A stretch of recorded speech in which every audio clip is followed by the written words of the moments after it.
Hello friends, welcome back to Nani of wisdom. I am C Raj Mehta. Friends, अक्सर हम सुनते आए हैं म्यूचुअल फंड सही है, म्यूचुअल फंड सही है, लेकिन कौन सा सही है? आपके लिए कौन सा सूटेबल है? Out of around 1700 mutual fund schemes, which is the one that is suitable for you? क्या कभी आपने सोचा है? काफ़ी लोग गूगल सर्च करके अपना म्यूचुअल फंड स्कीम ढूंढते हैं, गूगल पे जाके लिखते हैं बेस्ट म्यूचुअल फंड स्कीम या top performing mutual fund scheme, और उनको लिस्ट आती है, उनको रैंकिंग आता है या रेटिंग आता है, 5 स्टार में से 4 स्टार 5 स्टार ऐसे टाइप का रेटिंग आता है। However this may not be the correct approach. जो स्कीम आज टॉप परफॉर्मिंग है, इट इज पॉसिबल कल मार्केट सिचुएशन चेंज हो जाए and that scheme becomes the worst performing scheme. So the cycle keeps on changing. आज जो number 1 पे है, कल वो नंबर 10 पे हो सकता है। जो आज नंबर 10 पे है, कल वो नंबर 1 पे हो सकता है। It is all possible. ऐसे में ज़रूरी होता है आप ऐसी स्कीम सेलेक्ट करें that is suitable to you, suitable to your risk profile, suitable to your expectation, your goals. इसके लिए आपको ये भी समझना पड़ेगा कि different different mutual fund scheme categories कैसे परफॉर्म करेगी। What can you expect from those schemes? You cannot expect a equity mutual fund to perform like a date scheme and vice versa. Okay, the expectations has to be different. और ये समझने के लिए आपको कहीं नहीं जाना है, बस मेरी वीडियोस देखते रहना है। So this is my mutual fund series, जहाँ पे मैं mutual fund related common queries, common issues, pen points को एड्रेस करूँगा थ्रू माय वीडियोस। तो आज के वीडियो में हम देखेंगे the 3 most often confused categories of mutual fund, that is 1 multi cap fund, 2 flexi cap fund and 3 your multi asset fund. ये 3 categories हम आज एक्सप्लोर करेंगे। क्या है सिमिलरिटीज, क्या है डिफरेंसेस, और आपके लिए कौन सी कैटेगरी सूटेबल रहेगी, ये भी डिस्कस करेंगे इस वीडियो में। So let's start. पहले हम मल्टी कैप और फ्लेक्सी कैप डिस्कस करेंगे, फिर जाके मल्टी एसेट डिस्कस करेंगे। So multi cap is nothing but your diversified equity fund. Okay, diversified equity fund. So as the name suggest, multi cap fund. So अलग अलग market cap की companies में invest करती है। So according to SEBI rules, they have to invest minimum 25% in large cap stocks, minimum 25% in mid cap stocks and minimum 25% in small cap stocks. बाकी का 25% they can allocate any which ways. Large cap stocks यानी बड़ी बड़ी कंपनियां like से Reliance, TCS, Infosys, ITC, ये सारी बड़ी बड़ी कंपनियां होती है, उन्हें हम लार्ज कैप में कैटेगराइज करते हैं। So definition is top 100 companies by market capitalisation, they are classified as large cap stocks. Then 101 से लेके 250 तक they are classified as mid cap, and above 250 that is 251 onwards उसे स्मॉल कैप कैटेगराइज किया जाता है। So multi cap funds will have to invest at least 25% in each of these categories. बाकी का 25% they are free to invest among these categories in which ways they want to. Okay, but they will not invest in debt, short term debt, just to park their liquid fund they may invest, but this is pure equity fund, so they will invest all of their money in equity as against this flexi cap fund। जैसे कि नाम में ही है flexi, कोई ऐसा restriction नहीं है, you don't have to invest minimum 25% in each of the categories, ऐसा कोई रिस्ट्रिक्शन नहीं है। They can be fully large cap, fully mid cap, or mid and small cap, large or mid cap, any combination they can do. There are no restriction कि minimum 25% पर particular market cap में invest करना ही है, ऐसा कोई restriction नहीं है। So in that ways it is flexible. Only condition is that minimum 65% equity में होना चाहिए। So both multi cap fund, diversified equity fund भी बोलते हैं उसे, and flexi cap fund, both are pure equity funds. They invest in equities only, they do not invest in debt. Friends, अगर आप मेरी चैनल पे नए हो तो don't forget to like, comment and subscribe to my channel. Also press the bell icon so that you are notified whenever I come up with any new videos. Friends, आप मेरी channel explore कीजिए, मैंने अलग अलग playlist बनाई है on mutual funds, on stock market investments, IPOs, various government schemes, various tutorial videos, how to apply for an IPO, या how to do KYC, online KYC in 10 minutes. अलग अलग card, Ayushman card, NPS के ऊपर, various government schemes के ऊपर काफ़ी कुछ है। You can explore my channel, definitely कुछ ना कुछ आपको यूजफुल मिल ही जाएगा। Now coming to multi asset fund, जैसे कि नाम से ही आपको मालूम पड़ गया होगा, multi asset, it invest in different asset class So according to SEBI rules, multi-asset funds have to invest at least 10% in gold or silver or REITs, real estate, 10% in debt and minimum 10% in equity.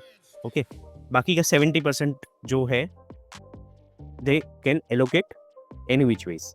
It can invest certain amount, certain more amount in gold, certain amount more in real estate and equity. Okay, so minimum 10% तो तीनों asset class में divide करना ही है, equity, debt and commodity that is gold और real estate that is REITs में invest करना है. ओके, बाकी का 70% they can utilise any ways.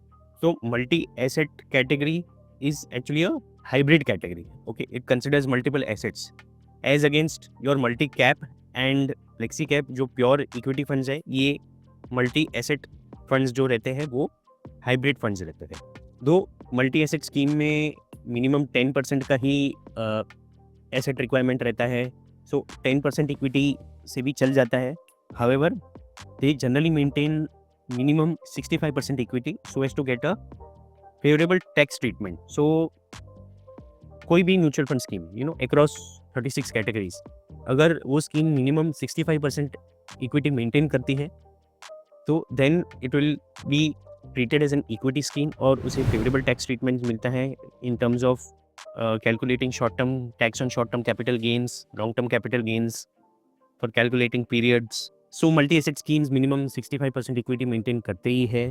तो जैसे कि आप देख सकते हैं करंटली इंडिया में there are about 28 multi cap funds having a combined AUM of 1,78,000 crores. Then there are 39 flexi cap funds having 4,35,000 crores of AUM, and there are 25 multi asset allocation funds schemes having AUM of around 1 lakh crores. Now we'll check out the performance of these categories of schemes across time periods. तो जैसे कि हम यहाँ पे देख सकते हैं across time periods 1 year, 3 year, 5 years, 10 years, multi-cap fund has outperformed, or it is always at rank number 1. Then comes flexi-cap funds, then comes multi-asset allocation funds. So 10 year का पीरियड अगर हम कंसिडर करते हैं तो multi-cap funds have given around 15.5% return. Flexi-cap has given around 14% return, and multi-asset allocation has given around 12% return. Okay. However, comparing only returns will be a suicide. Okay, it is an incomplete picture. आपको यहाँ पे risk adjusted return आपको देखना है, not only pure returns. You have to check out what is the standard deviation और what is the beta. ये देख के आपको डिसाइड करना है. Also you have to see what are your goals, what is your risk appetite. ये देख के आपको कैटेगरी डिसाइड करना है. और इसमें और एक चीज़ हमें समझना है कि these are essentially 3 different categories catering to different profiles. तो हम यहाँ पे मल्टी एसेट का अगर एग्जांपल देखेंगे तो it is giving a lower return. अभी ये समझना ज़रूरी है why it is giving you a lower return, because it invest in other asset class also. So it is investing minimum 10% in debt, minimum 10% in gold. It may be investing more percentage also. So definitely जब हम equity के साथ compare करते हैं the scheme will definitely give me a lower return, because equity returns are always high in a stable environment. Okay, however this situation will change if the environment is not stable. If there is a situation of war, India Pakistan का war हो जाता है या world war 3 हो जाता है, तो you will see this multi asset fund will perform better than the pure equity funds, pure multi cap or your flexi cap. Understand?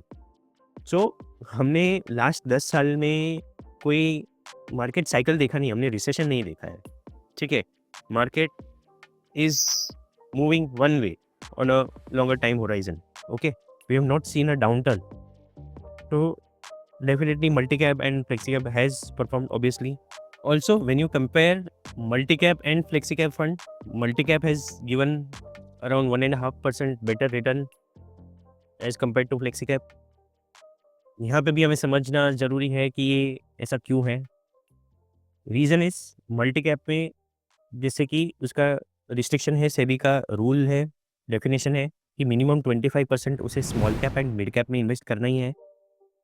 Okay, as against this flexi cap में ऐसा कोई rule नहीं है। तो जनरली हमने देखा है flexi cap में the fund manager generally tends to invest in large cap stocks and large cap stocks में compare to small cap and mid cap returns कम आते हैं। वॉलेटिलिटी भी कम होती है and at the same time returns भी कम होते हैं। जब भी हमने देखा है मार्केट भागता है तो पहले small cap and mid cap में रैली आती है, then it goes to large cap. Okay, so multi cap will perform better than flexi cap क्योंकि 50% स्मॉल एंड मिड कैप में है, वेयर इज फ्लेक्सी कैप में generally small and mid cap का component around 30% ही होता है। So multi cap will outperform, but no, it depends on you कि आप कितना रिस्क लेने को तैयार हो, आपकी रिस्क एपिटाइट कितनी है, रिस्क टॉलरेंस कितना है, आपके गोल्स क्या है, and accordingly you have to decide.